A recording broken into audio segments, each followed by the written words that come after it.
ओम नमः शिवाय। हर हर महादेव। आप सभी को श्रावण मास की हार्दिक शुभकामनाएं।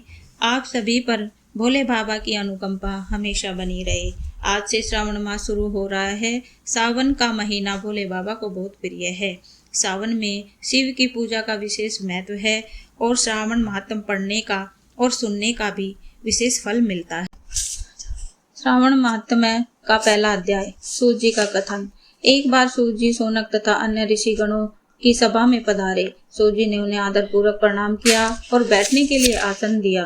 उनके बैठने के बाद मुनि श्रेष्ठ शौनक जी ने सूत जी से पूछा, हे प्रभु, हम सब मुनियों की इच्छा हो रही है कि आप हमें कोई ऐसी कथा सुनाइए जिसे सुनकर हम तृप्त हो जाएं। हमने आपके मुख से अनेक आख्यान सुनकर आनंद प्राप्त किया है। आपके मुख से हमने तुला राशि का सूर्य होने पर कार्तिक मास का मातम, मकर राशि का सूर्य होने पर माघ मास का मातम तथा मेष राशि का सूर्य होने पर वैशाख मास का मातम सुना है। अब इन मासों से भी उत्तम कोई मास हो तो हम उसका मातम सुनना चाहते हैं। यह सुनकर सूत जी बड़े प्रेम पूर्ण शब्दों से बोले कि श्रोताओं में निम्नलिखित 12 गुण होने चाहिए। दम रहित, आस्तिक बुद्धि, सटता रहित, परमात्मा से भक्ति, भगवत चर्चा सुनने की तीव्रता, इच्छा, नम्रता, ब्राह्मण भक्त, सुशील स्वभाव, धैर्यवान, पवित्र, तपस्वी तथा दोषारोपण। ये सब गुण आप सज्जनों में विद्वान हैं, इसलिए मैं प्रसन्नता पूर्वक आपको तत्व की बात सुनाता हूँ। एक बार ब्रह्मापुत्र सनत कुमार ने भगवान शिव से पूछा, हे महादेव, हमारे हृदय में ऐसे मास के माध्यम को सुनने की इच्छा हो रही है जो सब मासों से श्रेष्ठ हो। उस मास में कर्मों के करने से अनंत फल की प्राप्ति हो। संसार के कल्याण के लिए ऐसे मास के सभी धर्मों का वर्णन विस्तार पूर्वक बताने की कृपा कर। भगवान शिव ने सनत कुमार की इच्छा जानकर कहा, वर्ष के 12 महीनों में श्रावण मास मुझे सबसे अधिक प्रिय है। पूर्णिमा को श्रावण नक्षत्र का योग हो जाने से इस मास का नाम श्रावण पड़ा है। श्रावण मास में सिद्धि प्राप्त होने के कारण इस मास का नाम श्रावण पड़ा है। आकाश के समान स्वच्छ हो जाने से नभा नाम कहा है। श्रावण मास के फलों को कहने के लिए ब्रह्मा जी हुए, इसका मातम्य को देखने के लिए इंद्र हुए और भगवान अनंत ने इसके फल को कहने के लिए 2 सहस्त्र जीवा धारण की थी। इसलिए श्रावण मास के धर्मों की गणना करने के लिए पृथ्वी पर किसी में भी सामर्थ्य नहीं है। इस मास की कला को भी अन्य मास प्राप्त नहीं कर सकते।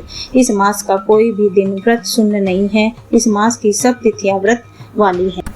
सनत कुमार जी बोले, हे महादेव, आपने अभी बताया कि इस मास की प्रत्येक तिथि व्रत वाली है, अतः आप मुझे बताइए कि किस तिथि में कौन सा व्रत रखा जाता है, उस व्रत का अधिकारी कौन सा है, उसका फल क्या मिलता है तथा उस व्रत को करने की विधि क्या है, किसने इस व्रत को किया है, उसकी उद्यापन विधि क्या है, उसका देवता कौन है, पूज्य कौन है, पूजन सामग्री क्या है, प्रधान पूजन किसका करना है, जागरण विधि क्या है, किस व्रत का क्या समय है।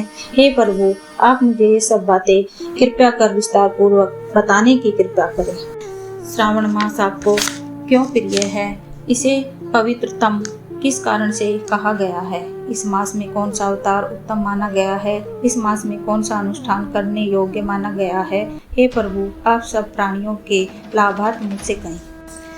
रविवार से शनिवार तक जो व्रत आदि किए जाते हैं वह कृपा कर बताने का कष्ट करें। आप सब देवताओं में बड़े होने के कारण महादेव कहलाते हैं।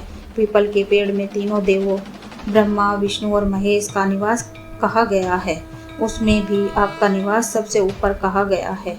आप कल्याण रूप होने के कारण, शिव पाप नाशक होने के कारण हर कहलाते हैं। शरीर में गणेश जी का अधिष्ठान रूप 4 दल का मूलाधार नाम का चक्र है।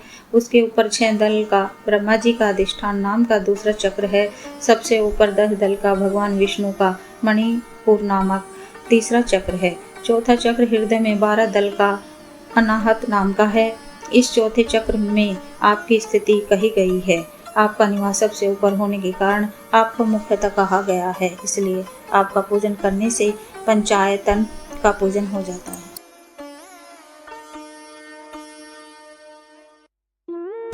अन्य को ब्रह्मा में कहा गया है। भगवान विष्णु जल रूप कहे गए हैं। जब आप उस अन्न और जल को ग्रहण करते हैं तो आपकी प्रवीणता में किसी को लेश मात्र भी संदेह नहीं रह जाता।